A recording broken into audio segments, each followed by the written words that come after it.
Wow, nggak terasa kita sudah masuk di dalam puncak dari adegan pertama dalam kisah Jesus is King. Jadi ini adalah bab terakhir untuk menuju kepada kegiatan Kristus yang berikutnya. Dan saya beri judul The Crucified King.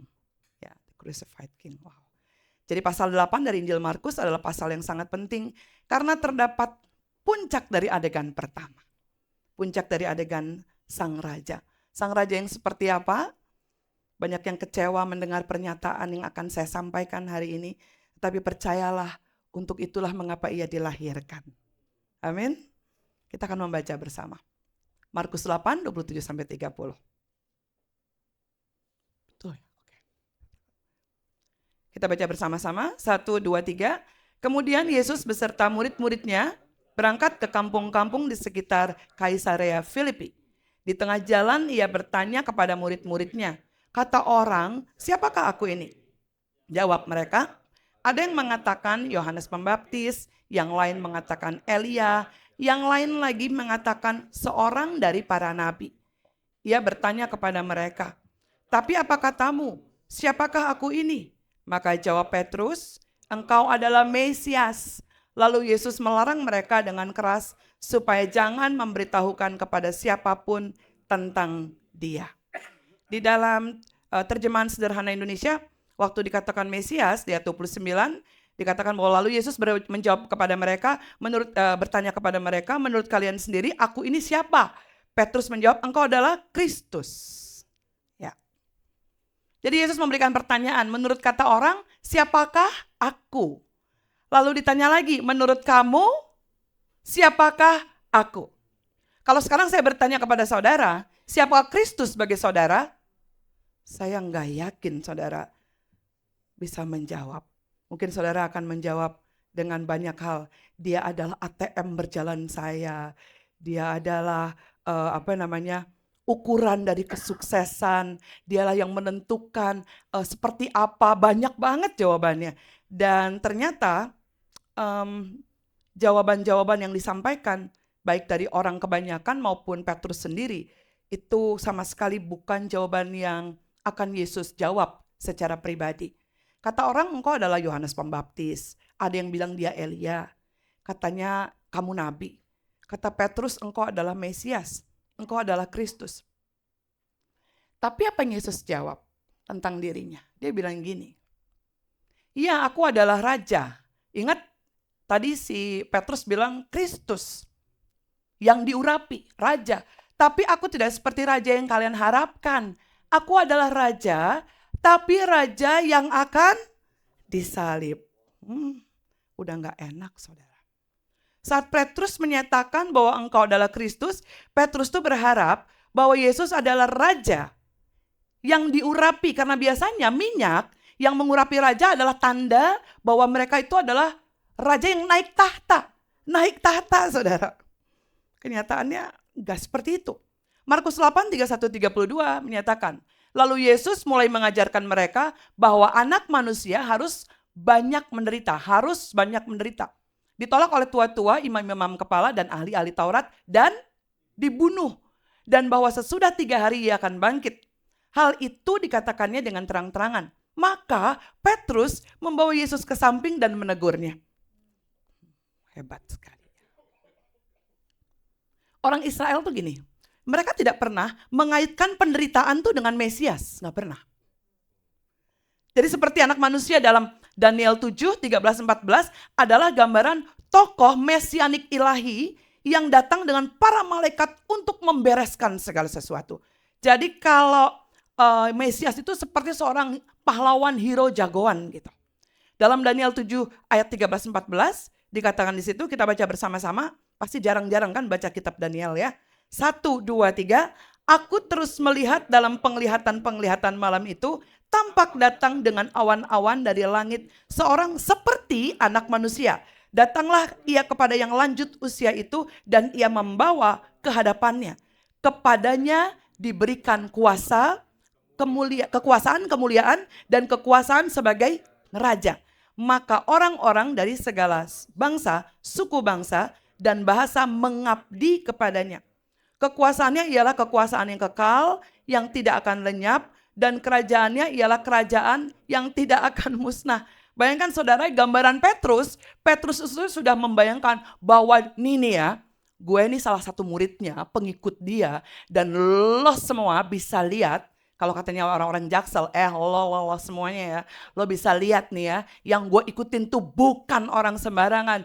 Dia adalah raja dengan penuh kekuasaan, kemuliaan. Dia punya kuasa atas raja, bahkan semua segala bangsa, suku, bangsa, bahasa mengabdi kepadanya. Kekuasaannya kekuasaan yang kekal, tidak akan lenyap. Lihat dia jagoan. Kalau gue jalan sama dia, berarti gue juga beriringan bersama dengan kuasanya. Kalau kita jalan sama Presiden Prabowo, maka kita berharap apa yang menjadi otoritasnya, menjadi otoritas kita juga. Padahal dia yang presiden, tapi kita ikut bangga. Saya nonton bola di GBK. Sendirian saudara ya. Kalah lagi. Makanya saya gak mau nonton lagi. Akhirnya menang waktu saya gak nonton. Ya, jadi, tapi saya tuh merasakan satu euforia yang luar biasa. Jadi sekalipun kalah, saya kayak merasakan tuh ada sesuatu yang gegap gempita ya. Puluhan ribu orang nyanyi Indonesia Raya. Ada sebuah kebanggaan. Dan itu pasti bikin lawannya ketar-ketir. Kenapa? Karena kita sih parah banget deh cara membelanya. Kayak kita tuh kayak Garuda banget gitu. Timnas banget. Punya kebanggaan. Dan saya rasa emang saya bangga banget datang ke situ. Kalah aja kita masih nyanyi. Wah, keren banget saudara. Petrus waktu dengar kenyataan bahwa Yesus justru harus mati, menanggung banyak penderitaan, Petrus kecewa. Petrus tersinggung. Petrus tidak menerima kenyataan dan gilanya Petrus menegur Yesus. Itu seolah-olah kayak sebuah tamparan. Kayak gini loh, aduh gue udah promo lu, gue udah bilang bahwa lu tuh hebat banget, jagoan kok kalah. Bagaimana mungkin seseorang yang disebut jagoan justru mengalahkan kejahatan melalui penderitaan dan kematian?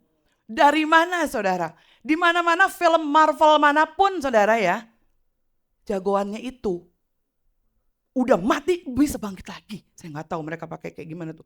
Pokoknya kita pikir udah mati, ternyata pasti bangkit, pasti menang. Kalaupun satu kalah, tiba-tiba banyak teman-temannya datang. Ya, makanya seri-seri itu gak kelar-kelar, saudara. Kenapa? Karena jagoan tuh gak boleh kalah-kalah. Kata harus menunjukkan bahwa Yesus sedang berencana untuk mati. Yesus melakukan kematiannya dengan sukarela. Yesus yakin bahwa kematiannya pasti terjadi. Aku harus mati, Yesus bilang. Kematianku adalah suatu keharusan. Karena apa? Dunia tidak bisa diperbarui. Demikian juga dengan kehidupan kalian, kecuali aku mati. Dia tuh mau ngomong gitu. Tapi pernyataan dia malah membuat Petrus sedih. Mengapa Yesus harus mati, saudara? Ini pertanyaannya. Mengapa Yesus mati? Ada 3 hal. Keharusan pribadi, keharusan hukum, keharusan kosmis. Saya akan jelaskan satu persatu, saudara. Keharusan pribadi. Salah satu bab menarik dari buku karya teolog William Vanstone, The Phenomenology of Love, mengatakan bahwa semua orang, semua manusia, bahkan manusia yang sejak kecil kekurangan kasih, mungkin gak kenal siapa orang tuanya, mengetahui, lihat ya, orang yang kurang kasih aja mengetahui perbedaan antara kasih yang palsu dan yang asli. Yang tulus dan pura-pura. Gimana bedanya? Di dalam kasih yang palsu, tujuan Anda adalah memanfaatkan orang lain untuk memuaskan kebahagiaan Anda. Jadi kalau yang suka memanfaatkan orang lain hanya untuk memuaskan kebahagiaan Anda, lalu berkata in the name of love, please, kalian pembohong terbesar. Bukan kata gue, ya. Mau marah gak apa-apa, ya. Marah aja, oke? Marah. Kasih yang palsu tujuannya manfaatin orang lain untuk kepuasan diri sendiri. Transaksional, saudara. Di sini nggak ada yang ngaku. Di dalam kasih yang benar, nah ini kebalikannya. Tujuan Anda adalah memberi diri dan memanfaatkan diri Anda demi kebahagiaan orang lain. Karena sukacita terbesar Anda adalah sukacita orang itu. Kasih palsu itu kasihnya bersyarat. Nggak beresiko dan bisa narik diri. Kalau udah nggak suka, ya udah gue putusin aja, ya kan? Gimana, ya kan? Ya udahlah, kalau nggak sepadan, tinggalin aja. Nggak banyak resiko ya. Bagian-bagian belakang tuh kayak memahami apa yang sedang saya katakan ya. Iya, kayak ada apa gitu ya. Tolong ditutup pintunya supaya mereka nggak keluar ya. Itu kasih yang palsu. Ya, kasih yang benar. Gini, kalau kasih yang palsu, kasihnya bersyarat. Kalau kasih yang benar, perasaan kita yang bersyarat. Karena sangat beresiko. Nggak bisa narik diri dan memberi diri sepenuhnya. Luar biasa. Tapi masalahnya, ini masalah terus nih. Masalah kita sebenarnya adalah tidak ada orang yang benar-benar mampu memberikan kasih yang benar secara penuh. Aduh. Kita udah GR, kayaknya gue bisa tuh. Gue rela kok, gue udah dikata-katain juga, udah bego juga, gue tetap cinta, makan tuh cinta. Ternyata, salah. Masalah kita sebenarnya adalah gak ada yang benar-benar mampu memberikan kasih yang benar secara penuh.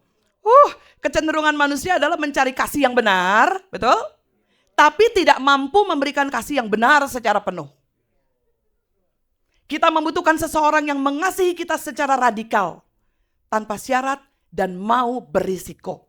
Seseorang yang mengasihi kita hanya demi kita semata. Siapa yang bisa memberi kasih tanpa ia sendiri memerlukan kasih? Siapa? Masih ingat tarian Tritunggal? Bapa, Anak, dan Roh. Mereka saling mengenal, mengasihi dengan sempurna. Dalam kekekalan, hanya merekalah yang sangat menikmati kasih satu dengan yang lain. Pemujaan satu dengan yang lain. Sehingga jika pribadi-pribadi ini mengasihi saya dan saudara, udah gak perlu lagi dibales. Udah puas. Siapa pribadi itu? Namanya Yesus, saudara. Cuman dia yang bisa mengasihi kita tanpa berharap kembali. Kenapa? Karena udah dipuaskan sama tarian Tritunggal itu. Saya bersyukur Tuhan saya gak satu doang pemahamannya. Karena kalau satu, saya hanya mengejar ketakutan dengan ketakutan. Mengejar supaya saya layak. Supaya saya itu dapat berkenan. Dan pasti di dalamnya dia bilang apa? Gak ada yang benar-benar mampu memberikan kasih yang benar secara penuh. Di dalam dirinya Allah selamanya memiliki kasih. Selamanya. Kepuasan dan sukacita penuh yang dia butuhkan. Dia memiliki kasih di dalam dirinya yang tidak dimiliki semua manusia. Dan satu-satunya agar kita bisa mendapatkan itu adalah dari dia. Udah gak ada pilihan lain. Saudara, saya akan bacakan, ini ada curhatan dari seorang perempuan. Ya, mungkin dapat mewakili masalah kita. Gini ya, bacaannya begini. Dengar ya. Jangan-jangan ini kalian. Mungkin. Ini perempuan. Kenapa di sini ya? Aduh. Justified sinners ya. Masalah besar dalam hidup saya selama ini adalah suka menyenangkan orang. Saya membutuhkan penerimaan, disukai, dikagumi, diterima. Tapi untuk pertama kalinya saya mampu mengerti betapa pentingnya saya mengenal Kristus. Kasihnya memampukan saya memberikan batasan-batasan emosi terhadap orang-orang yang tidak pernah saya lakukan sebelumnya. Ini memampukan saya untuk mengasihi teman dan keluarga saya sebagaimana adanya mereka tanpa berusaha mendapatkan lebih dari mereka. Karena saya bisa mendapatkan apapun yang kurang di dalam Kristus. Merupakan kelegaan yang sangat besar akhirnya bisa merasakan kebebasan untuk mengasihi orang dan mengetahui bahwa di dalam Kristus saya aman, terlindungi. Banyak dari kita berjuang seolah-olah mengasihi seseorang. Tetapi kita belum dibebaskan karena kita masih menuntut kasih dengan balasannya. Bahkan kita bisa bilang gini, kalau lo sayang gue akan sayang lo lebih lagi. Dan kalau lo benci gue akan benci lebih lagi. Gitu ya saudara ya. Kasih yang benar. Kasih tanpa perlu mengemis. Sifatnya berkembang. Jenis kasih yang semakin bertambah ketika digunakan. Waktu saya mengasihi seseorang, saya nggak pernah ketakutan kasih saya tuh habis. Problemnya, kalau di luar Kristus, maka saya akan menderita waktu mengasihi orang. Mengapa? Karena saya akan terseok-seok gini, aduh gue udah maafin dia, kok dia malah ngungkit gue. Gue udah terima dia, tapi dia malah terus menceritakan keburukan-keburukan gue.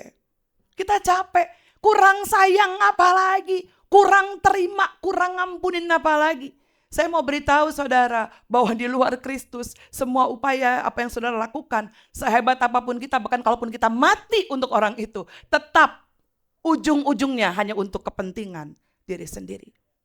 Karena itu dia harus mati keharusan pribadinya saat kita memahami kasih Allah yang sempurna dan mulai mengalami ini, maka kepalsuan dan manipulasi dari kasih kita mulai hilang. Dan kita mendapat kesabaran dan keamanan untuk menjangkau dan mulai memberi kasih yang lebih baik kepada orang lain. Keharusan hukum. Yang kedua, tadi pribadi. Kedua hukum. Ini berkaitan dengan keadilan dan hukum moralnya Allah, saudara. Jadi dalam pandangan kekristenan, dosa manusia menuntut hukuman sesuai keadilan Allah. Kematian Yesus menjadi keharusan hukum karena ia membayar hukuman yang seharusnya ditanggung manusia. Dengan kata lain, pengorbanan Yesus memenuhi tuntutan hukum Allah akan keadilan. Sebab bicara hukum berarti bicara tentang keadilan. Ketika seseorang merampas kesempatan dari Anda, merampas kebahagiaan Anda, atau mengambil sesuatu yang tidak bisa Anda dapatkan kembali, ini menciptakan semacam hutang. Keadilan telah dilanggar. Orang itu berhutang pada Anda, saat Anda merasakan hutang itu sekali lagi, hanya ada dua hal yang bisa Anda lakukan. Menuntut pembayaran atau mengampuni. Kisah Sarah, ya, seseorang yang dibunuh di usia mudanya, dan akhirnya saya bersama-sama dengan orang tua yang Sarah yang dibunuh oleh sahabatnya sendiri, kemudian diikat, disumpal, mulutnya dibuang ke jalan tol, ya, itu beberapa tahun yang lalu. Ibu ini bercerita dan saya nggak bisa membayangkan jika itu di posisi saya. Ibu ini bilang begini.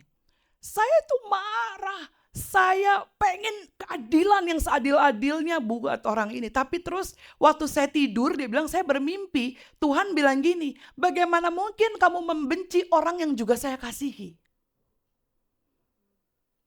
Jadi dia bilang gini, itu gak mudah, anak saya tunggal satu-satunya. Tapi saya harus melepaskan anak saya dibunuh oleh sahabatnya sendiri. Dan sahabatnya ini dengan nyantai datang ke pemakaman. Ibunya belum tahu, polisi satu belum tahu. Singkat cerita kisah ini mengajarkan kepada saya pribadi. Waktu dengar kesaksian ibu ini, saya bilang, wah, dia bilang gini, saya sih marah banget, benci banget, saya pengen pukul anak itu. Tetapi kekuatan kasih Tuhan yang membalikkan semua kenyataan. Di depan tahanan dia bilang, anak itu saya peluk. Dan saya bilang, saya maafin kamu, dia bilang. Kalau kamu mau anggap juga saya seperti ibumu, saya sudah kehilangan Sarah. Dia bilang gak mungkin banget saya lakukan. Karena begini saudara, menuntut pembayaran akan menunjukkan bahwa Anda menjadi sama kayak mereka. Serba salah ya saudara. Kita jadi keras dan dingin waktu kita disakiti, betul? Dan kita bilang gini, gak bisa, ini harus dibalas. Dibalas, saya udah cukup sakit, harus dibalas. Posisi Anda bukan lagi jadi pemangsa tapi jadi korban. Itu bedanya. Kalau kita menuntut pembayaran dari orang yang menyakiti kita, yang sudah merampas hak kita. Kita jadi gak ada beda. Tapi jika kita mengampuni, maka kita juga harus mengampuni dengan benar. Dan hal ini tidak mudah. Kita mengampuni mereka, kita harus bayar harga. Pengampunan itu seperti itu. Jadi itu yang disebut keadilan. Karena apa? Pengampunan yang benar selalu menghadirkan penderitaan, saudara. Pengampunan yang benar akan selalu menghadirkan penderitaan. Makanya gak ada orang yang sanggup. Karena apa? Hutang kesalahan itu tidaklah hilang. Orang lain yang membayar atau Anda yang membayar. Tapi disinilah ironinya. Hanya ketika Anda yang membayar harga pengampunan, hanya ketika Anda yang menanggung hutang itu, barulah ada kesempatan memperbaiki kesalahan. Waktu ibu ini ngampunin, ya, baru orang ini rasa malunya muncul. Tadinya petatang petenteng datang di pemakaman kayak gak merasa bersalah.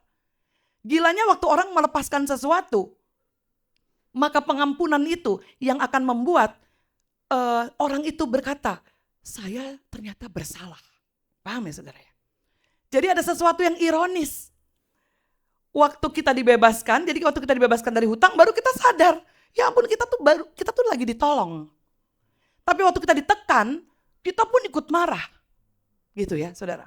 Jika kita tahu pengampunan selalu menghadirkan penderitaan bagi yang memberi pengampunan, dan satu-satunya harapan membereskan yang salah berasal dari membayar harga dengan penderitaan, maka kita seharusnya tidak heran ketika Allah berkata apa? Satu-satunya cara aku mengampuni dosa umat manusia adalah dengan menderita. Karena apa? Pilihannya ada dua. Kalian yang membayar hukuman dosa atau aku yang membayarnya. Dosa selalu menghadirkan hukuman. Kesalahan tidak bisa diatasi kecuali ada yang membayarnya. Makanya Yesus bilang apa? Aku harus menderita. Keharusan kosmis. Ini berkaitan dengan pemulihan tatanan kosmis atau keseluruhan ciptaan yang rusak akibat dosa. Ibu gembala itu ceritanya selalu saya ingat. Dia selalu bilang gini, saya tuh bingung dulu bertanya-tanya, kenapa sih mesti ada kecoa diciptain? Apa fungsinya? Bikin takut. Tadi kita pas keluar dari apartemen gitu ya, tiba-tiba ada yang lagi pesta pora ya di pojokan gitu ya, di pojokan dekat timbunan pembuangan sampah. Faya lagi ngambil barang-barang untuk dekorasi ya, dengan semangatnya dia jalan gitu kan. Tiba-tiba saya gini, saya bawa kamera video. Kenapa? Tikus. Hah? Gitu. Tikus nari-nari saudara ya, nyantai banget. Saya bilang gini, aduh gak apa-apa Fai, tenang. Saya gini-giniin, padahal gak nyambung deh kayaknya ya. Si Fai gini, gak mau. Dia muter-muter, gue bilang pintu kita cuma satu. Lu mau pilih ke jalan mana lagi? Terus Fai bilang gini, tenang. Dia tuh mau jalan, mau cari lobang supaya dia tuh masuk ke rumahnya. Ya udah lu tungguin aja dia masuk ke rumahnya, ya kan? Dia tungguin bener, tuh kan dia bilang gitu. Singkat cerita, jadi gini loh saudara, itu buat apa gitu kan? Kalau katanya Ibu Gembala, apa gunanya? Kecoa, tikus, kalau nenek takut sama cacing, takut sama cicak, ya. Cicak nggak kenapa-napa, cicak kecil, cicak di dinding, dia takut saudara. Bisa teriak, diam-diam merayap. Takut. Si nenek dengan badan yang, cicak segini. Dia bisa begitu. Kayak nggak menemukan korelasi gitu antara cicak. Padahal dulu diciptakan binatang dengan kita tuh menyatu. Kenapa kita nggak akrab aja, hai tikus, apa kabar? Kecoa kamu lucu banget, kenapa kamu telanjang? Ayo sini saya bikinin baju. Kenapa sih enggak yang kayak gitu? Karena udah rusak akibat dosa. Jadi dosa itu yang membuat tatanan ini berubah, tercemar.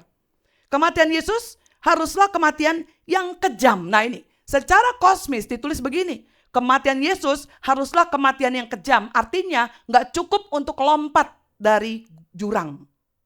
Lompat ke jurang gitu, Yesus. Atau Yesus mengadakan pembunuhan dengan misalnya minum baygon. Iya saudara, nggak bisa. Kenapa? Karena Ibrani berkata tanpa penumpahan darah tidak ada pengampunan. Di sini darahnya tidak dilihat kayak punya kekuatan magis gitu, bukan. Tetapi sebaliknya istilah darah dalam Alkitab berarti ada kehidupan yang diberikan atau diambil sebelum waktu yang alami.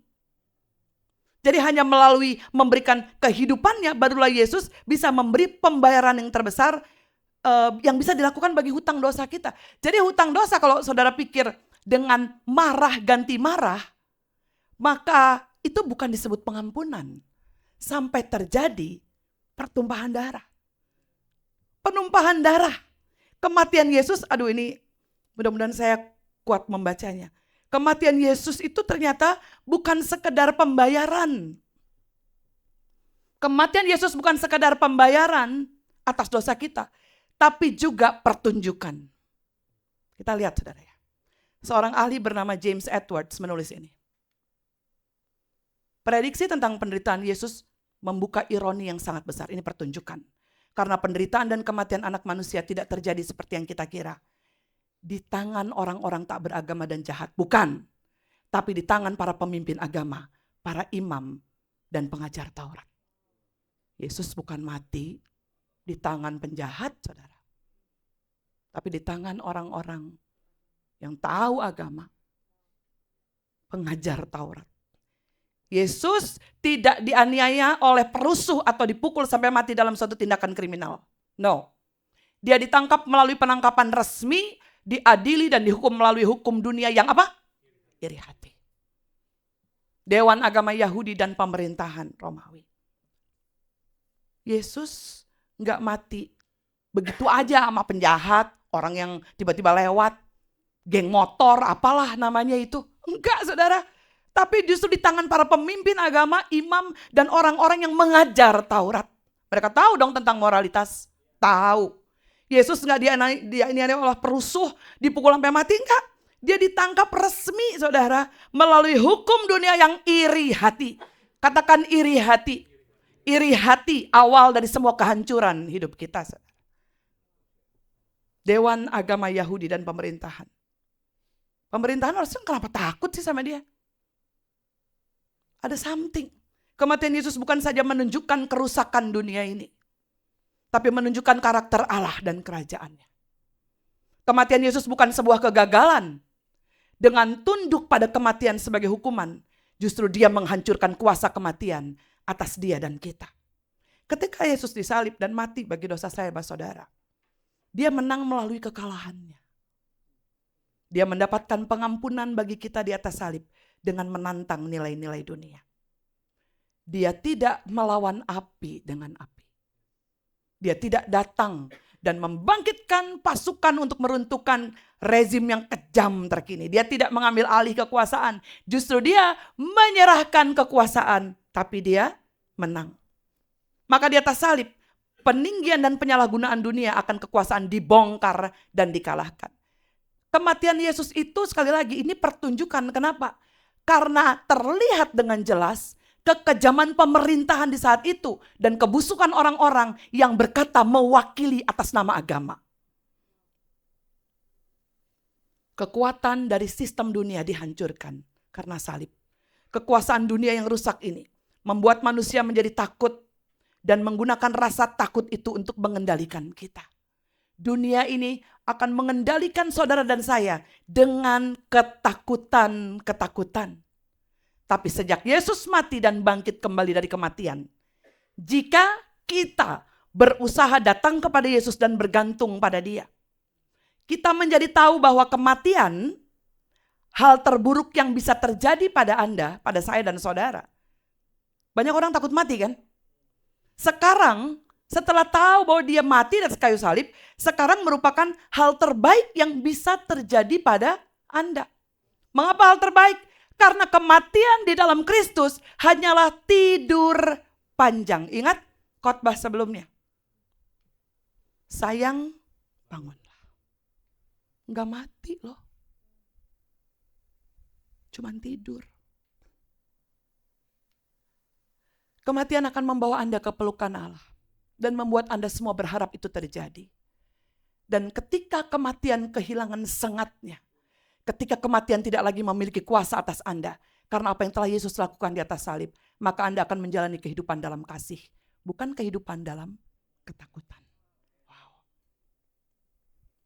Kita belum masuk ke Petrus tadi, saudara, tenang ya. Ini banyak sekali hal yang saudara harus mengerti mengapa dia mati. Mengapa dia harus mati. Dia raja, tapi harus mati. Kita kan ikut jengkel, saudara. Mungkin ikut malu, ikut resah. Tapi ini akan membuka banyak pemahaman kita. Markus 8:34-38. Lalu Yesus memanggil orang banyak dan murid-muridnya dan berkata kepada mereka, setiap orang yang mau mengikut aku, ia harus menyangkal dirinya, memikul salibnya dan mengikut aku. Karena siapa yang mau menyelamatkan nyawanya, ia akan kehilangan nyawanya. Tetapi barang siapa kehilangan nyawanya karena aku dan karena Injil, ia akan menyelamatkannya. Apa gunanya seorang memperoleh seluruh dunia tetapi kehilangan nyawanya? Karena apakah yang dapat diberikan sebagai ganti nyawanya? Sebab barang siapa malu karena aku dan karena perkataanku di tengah-tengah angkatan yang tidak setia dan berdosa ini, anak manusia pun akan malu karena orang itu. apabila ia datang kelak dalam kemuliaannya diiringi malaikat-malaikat kudus. Markus 9 ayat 1. Kata Yesus lagi kepada mereka, aku berkata kepadamu, sesungguhnya di antara orang yang hadir di sini, ada yang tidak akan mati sebelum mereka melihat bahwa kerajaan Allah telah datang dengan kuasa. Saya akan jelaskan satu persatu, saudara. Karena aku adalah raja yang disalib, Yesus mau ngomong begitu.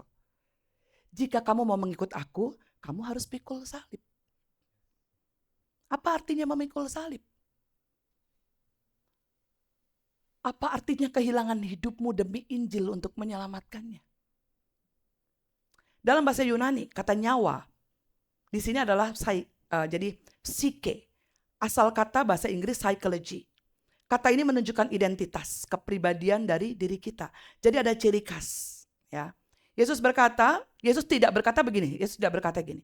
Aku ingin kalian tuh kehilangan identitas, oke? Secara individu, kalian harus kehilangan diri kalian untuk kehilangan diri kalian. Dia nggak ngomong gitu. Kalimat tersebut itu lagi mengkritik pandangan apa? Pandangan filsafat timur yang sering gini loh, mengajarkan konsep peleburan ego.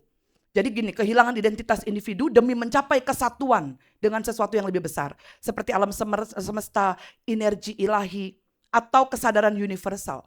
Pandangan ini umum dalam tradisi spiritual tertentu seperti Buddhis, Hindu, atau mistisisme timur. Jadi Yesus nggak sedang menghilangkan identitas saudara. Jadi waktu Yesus berkata, apa gunanya seorang memperoleh seluruh dunia tetapi ia kehilangan nyawanya atau kehilangan identitasnya? Maksudnya begini, jangan membangun identitasmu dengan hal-hal dari dunia ini. Yesus nggak minta manusia untuk menghilangkan identitas pribadi, melainkan menyerahkan hidup mereka kepada Allah sambil tetap mempertahankan jati diri sebagai ciptaan yang unik di hadapan Tuhan. Saudara, kita tuh hidup dari budaya ke budaya, betul ya? Kita hidup karena budaya. Masih ingat khotbah waktu di Roma? Ada tradisi, ada budaya. Kita akan melihat ini, budaya umum, pandangannya seperti ini. Kalau kamu dapat itu, kalau kamu mendapat atau mencapai itu, maka kamu mendapatkan sebuah diri. Kamu akan tahu kalau kamu bernilai. Jadi penilaian atau kebernilaian atau value-mu karena kamu mendapat ini, mencapai ini dan itu. Itu budaya pada umumnya. Budaya tradisional bilang gini, kamu bukan siapa-siapa kecuali kamu mendapat kehormatan dan warisan keluarga atau anak. Makanya banyak orang yang pernikahannya tidak dikaruniai anak secara biologis. Mereka mulai bilang bahwa Tuhan seperti mengutuk mereka. Sebab di budaya tradisional ini sangat penting. Apalagi kalau anaknya laki. Karena anak laki misalnya membawa marga. Itu menjadi kehormatan, itu budaya tradisional. Jadi gini, you are nothing, baby, ya. You are nothing, you are nothing. Kalau kamu itu nggak dapat kehormatan dan nggak punya warisan keluarga atau anak. Ditanya, Rea, kalau mati hartamu apa ke anakmu? Nggak ada. I am nothing, gitu saudara.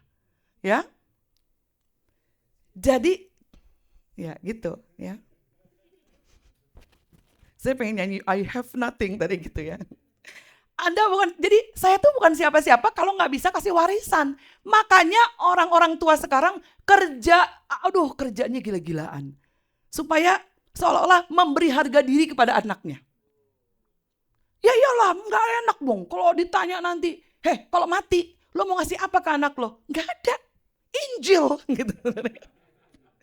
Injil itu berapa M? Nilainya berapa? Yes, Roni, sedap. Keren, Roni. Kita mati-matian. Kenapa? Karena dunia ini budayanya mengajari kita apa? Kamu gak bisa ngasih apa-apa ke keturunan kamu. Bukan berarti you are nothing. Kamu bukan siapa-siapa. Punya anak gak? Gak ada yang nerusin dong. Selesai hidup lo. Ada gak anak? Gak ada. Wah, makanya bahkan gereja pun pengen banget gembala punya anak. Karena siapa yang mau lanjutin kalau orangnya meninggal? Di sini nggak kayak gitu untungnya. Ya, itu budaya tradisional. Budaya individualistis. Anda bukan siapa-siapa kecuali Anda mendapatkan karir yang memuaskan. Yaitu karir yang menghasilkan uang, reputasi, dan kedudukan. Gelar lo apa? S3, SD, SMP, SMA. S3 loh. S-Doger. Menghasilkan uang, tabungan lo berapa? Iya, tabungan gue karismatik. Kadang-kadang ada, kadang-kadang nggak ada. Ya udahlah, ya kan? Ya karismatik kan kadang-kadang meletup-letup gitu. Gak, uangnya berapa? Uangnya berapa? Gitu. Tabungannya berapa? Saya tuh ya terhadap budaya-budaya ini udah kalah telak. Saya apply visa Amerika bersama anak saya waktu itu karena ada tugas dari satu gereja ya waktu itu. Saya udah deg-degan, aduh kalau dia tanya rekening koran gue ini berapa. Karena kan Amerika gitu kan. Ternyata nggak apa-apa tuh, nggak dimintain. Padahal kalau dia periksa, uang saya di situ banyak, 800.000.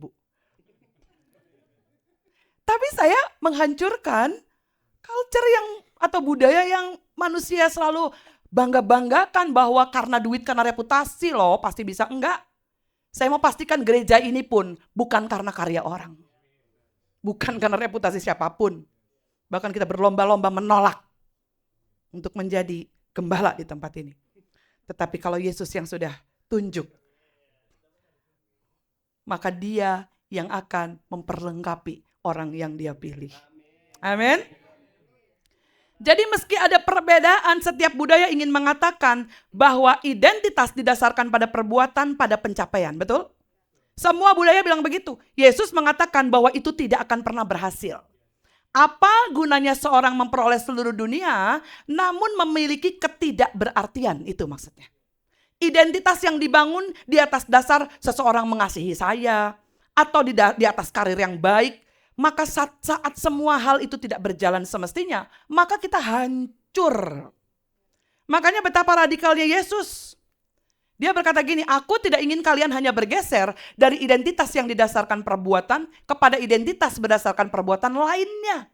Aku ingin kalian menemukan sebuah cara yang sepenuhnya baru. Aku ingin kalian melepaskan manusia lama, identitas lama, dan mendasarkan diri dan identitas kalian pada aku dan Injil.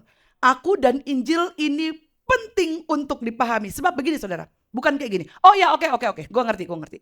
Jadi saya paham ya bahwa saya gak bisa meletakkan identitas saya atas dasar penerimaan manusia, keberhasilan karir, kisah cinta yang romantis. Sebaliknya, saya itu akan membangun hidup saya di atas Allah. Kayak gitu kan? Jika hanya sampai di sini pemahaman kita, maka Allah tidak sepenuhnya dipahami dengan jelas. Ini sama artinya dengan gini, kita sedang membangun kehidupan kita di atas dia dengan menggunakan usaha kita sendiri. Dan tidak pernah ada orang yang benar-benar diubah hanya dengan usaha sendiri. Makanya dia bilang, letakkan dasar diri dan identitasmu pada aku Tuhan dan Injil. Mengapa disebut aku dan Injil? Karena itu menunjukkan tidak ada satu usahamu yang akan membuat identitasmu menjadi utuh. Karena aku yang pilih kamu, bukan kamu pilih aku. Aku yang berinisiatif datang. Makanya identitas kita bukan identitas karena usaha-usaha kita untuk meraih atau cari muka ke Tuhan. Tetapi karena aku dan Injil, artinya benar-benar karena aku letakkan identitasmu pada Tuhan dan juga kepada cara dia yang memilih kita. Gak ada lagi usaha kita, saudara. Dulu saya baca ayat ini berkali-kali tapi saya gak mudeng. Saya pikir bagus ya. Oke, saya ngerti. Kayak tadi, gue ngerti. Gak boleh sombong, gue gak boleh meletakkan pada penerimaan manusia, gue pada Tuhan ya. Tapi sebetulnya saya gak memahami bahwa sepenuhnya tidak ada upaya saya untuk memperbaiki identitas saya. Makanya banyak orang yang hancur. Identitasnya dibangun sehari, 7 hari, mogok. Karena apa? Wah keren, identitas saya di dalam Kristus. Baru berdiri begini orang tanya kita, liburan Natal kemana? Wah. Aduh sayang banget loh ya. Aku tuh sebenarnya mau ingetin kamu ada yang murah tuh, murah banget, keliling Eropa, ya kan? Nggak mau keliling Eropa ya? Kita langsung.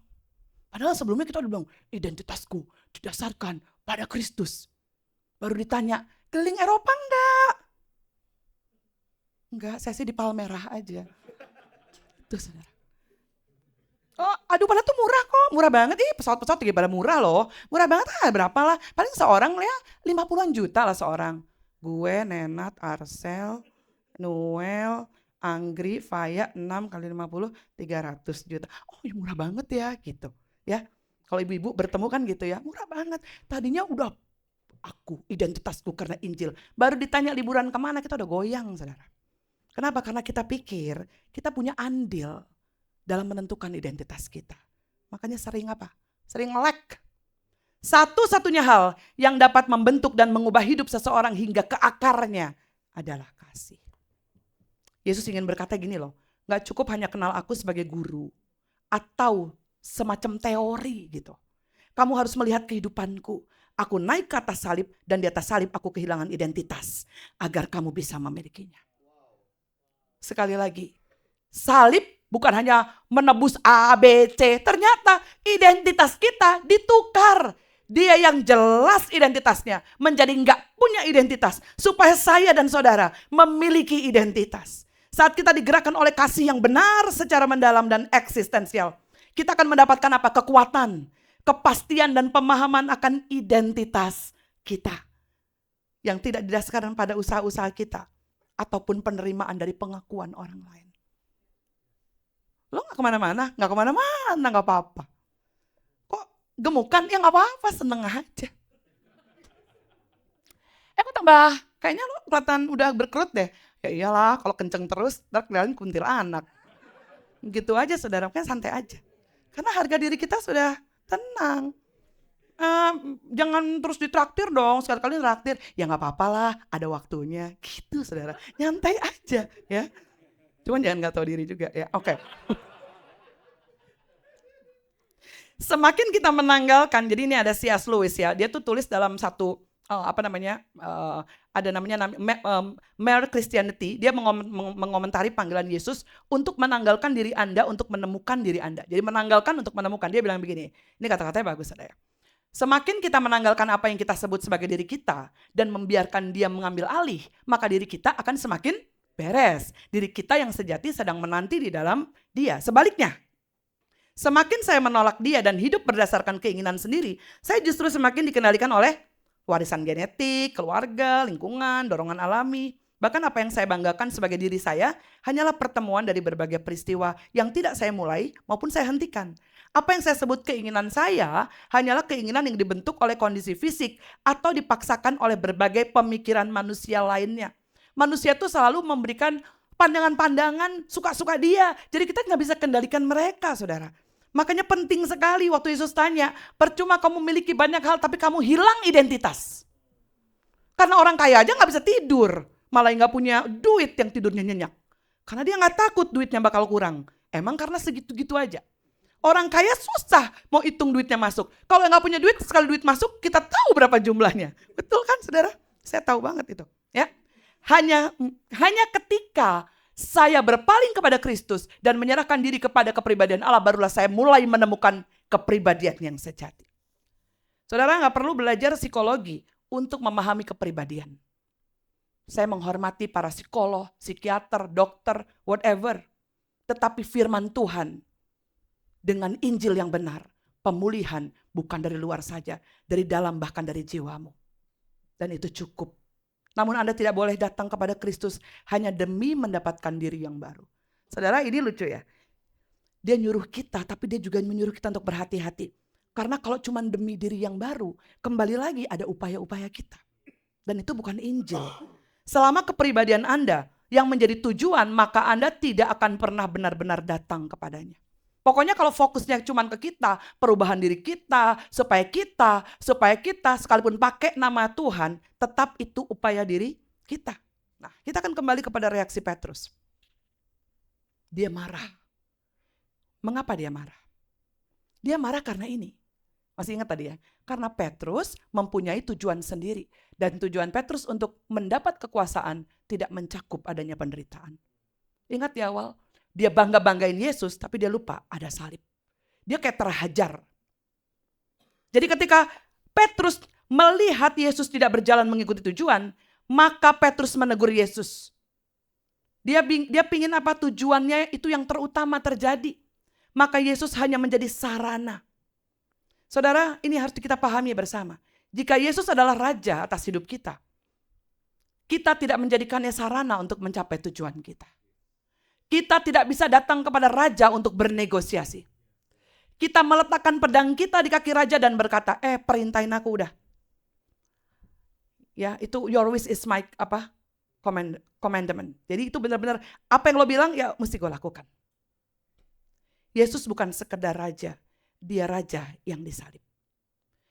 Jika dia hanya seorang raja yang bertahta, kita hanya tunduk kepada dia hanya karena sebuah keharusan.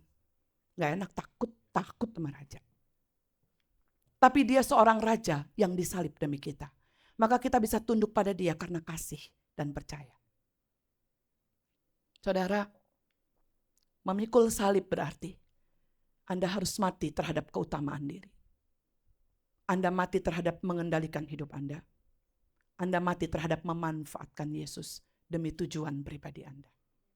Sekali lagi, memikul salib itu bukan begini loh. Yalah Yesus menderita, saya juga menderita. Saya tuh menderita banget loh. Yang penting, itu kan saya itu orang datang ke gereja karena saya. Saya menderita, susah banget. Saya ngajak dia loh pulang gereja, saya jemput gini. Menderita itu cerita tentang kamu, bukan tentang Yesus. Mati terhadap keutamaan diri. Nggak lagi berdoa, berkati aku Tuhan. Berkatnya berlimpah-limpah. Aku pegang ini dalam nama Yesus. Aku mau rumah ini dalam nama Yesus.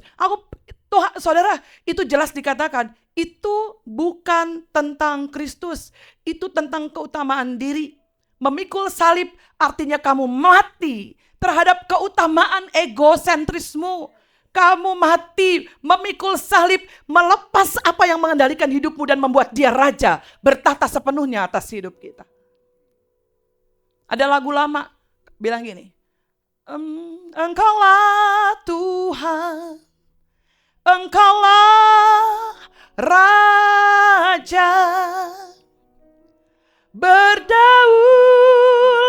atas hidupku, ku berserah penuh. Dulu saya pikir memikul salib itu gini, menderita ya di tengah-tengah orang yang belum percaya, saya sendirian yang percaya. Ternyata memikul salib berarti saya harus mati terhadap memanfaatkan Yesus demi tujuan pribadi saya.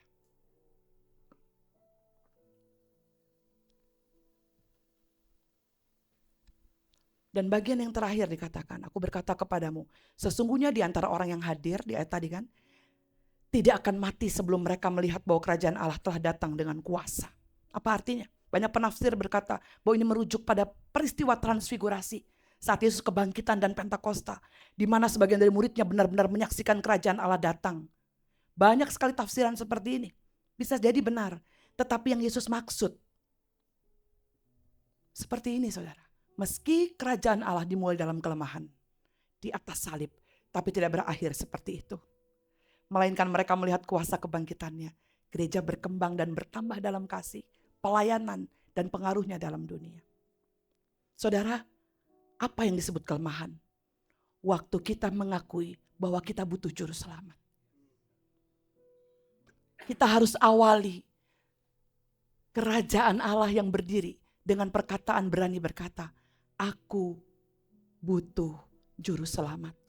Mengakui bahwa kita butuh seseorang bisa benar-benar yang bisa benar-benar memenuhi semua persyaratan dan bayar dosa kita. Itu kelemahan. Yesus memulai dalam kelemahan. Dia menjadi manusia, kita akan rayakan pada tanggal 20 nanti. Tetapi dia manusia yang harus naik ke atas salib. Dia raja yang harus mati. Namun kematiannya bukan sebuah kekalahan. Karena melalui kematiannya, kasih akan sepenuhnya menang atas kebencian. Kehidupan akan sepenuhnya menang atas kematian. Wow. Saya ingin saudara membaca bersama-sama sebuah tulisan dari kutipan C.S. Lewis ya. Dia bilang, menyerahkan hidup Anda untuk mendapatkannya. Saya mau ajak kita baca ya, bersama-sama renungkan pelan-pelan bacanya. 1, 2, 3. Serahkan dirimu, maka kamu akan menemukan dirimu yang sejati. Serahkan hidupmu, maka kamu akan menyelamatkannya. tunduklah pada kematian, mati terhadap ambisi dan keinginan pribadi setiap hari, serta kematian tubuhmu pada waktunya. Serahkan seluruh keberadaanmu, maka kamu akan menemukan hidup yang kekal. Jangan menahan apapun, lanjutkan, apa yang tidak kamu serahkan belum benar-benar menjadi milikmu. Dan apa yang belum mati dalam dirimu tidak akan pernah dibangkitkan. Jika kamu mencari dirimu sendiri, pada akhirnya kamu hanya menemukan kebencian, kesepian, keputusasaan, kemarahan, kehancuran, dan kematian. Baca bersama-sama. Tetapi carilah Kristus, maka kamu akan menemukan Dia, dan bersamanya segala sesuatu akan ditambahkan kepadamu. Jika memang harus ada tarian, lambang sukacita, artinya harus ada seorang raja yang mengasihi kita tanpa minta balasan apapun. Saudara mau bersukacita? Berarti saudara butuh kasihnya Tuhan, bukan kasih manusia. Untuk itu dia datang sebagai raja. Tetapi jika kita menyadari bahwa ada noda yang gak bisa kita bersihkan, sekalipun di tengah tarian, sekalipun di tengah kasih yang Tuhan tawarkan, maka harus ada salib. Dia raja yang mengasihi saudara dan saya. Tapi dia juga raja yang bukan hanya menanggung segala sesuatu di dalam sukacitamu, di dalam tarianmu saja. Tetapi dia juga raja yang ada di dalam setiap penderitaanmu. Supaya identitasmu lengkap. Karena itu, raja bukan raja yang biasa. But he is the crucified king. Dia harus mati supaya suatu hari kelak seperti hari ini yang kita alami sudah bukan tentang janji-janji manusia atau janji dunia. Tapi dengan nyata kita bisa bilang, terima kasih Tuhan, identitasku cukup. Karena Engkau bukan hanya jadi raja yang bertata dalam hidupku, tapi Engkau juga yang mati untuk membersihkan semua noda yang gak mampu aku bereskan dengan kekuatan apapun dari diriku sendiri. Soli Deo Gloria. Kita berdoa.